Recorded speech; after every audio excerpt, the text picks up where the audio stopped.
Hello mga marites! At ayun, kagalan naman si ante niyo. Dito nga pala 'to sa Pandan Hills. Hindi po Pandan Antique ha, kundi nasa Aklan by Ang Baranaklan. Kasama ko nga pala dito yung mga tropa ko since college days. Maganda yung view dito guys, pwede kayong mag-photoshoot.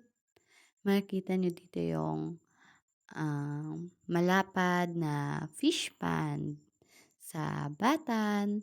Then, pwede na rin kayong mag-hiking, iwanan nyo na lang yung motor nyo. Magandang maglakad para feel nyo yung fresh air, yung view, charot. Pero, takot lang pala talaga yung dalhin yung motor nila. Kasi baka maging kwento na lang yung mga lady riders natin. So, bago kami pumunta dito is nakipaglibing muna kami. Kaya may mga dala-dala tayong plastic bag at yung laman ng plastic bag na yan is syempre yung refreshment. So, ayun na nga, tamang lakad lang muna yung mga feeling maganda. Mga nagmamaganda yan mga yan eh. So, sa part na to is mapapansin na nga ni Auntie Saina nyo yung dala ni Janine. Paano ba naman? Ganyan yung pagbitbit niya. So, tingnan natin kung ano yung laman.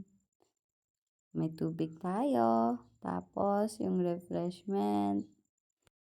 Alam niyo na kung saan yan galing. Siyempre, nakipaglibing tayo. Sarap talagang kasama yung mga tropa nyo or long time friend nyo sa mga ganitong gala. Kasi nakakapag-banding kayo.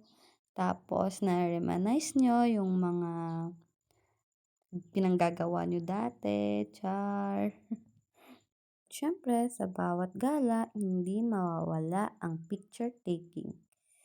At ayan, si Auntie niyong Jonah, naka-OTD pa yan. So, dito ko na lang tatapusin guys. Bye-bye! Love, love!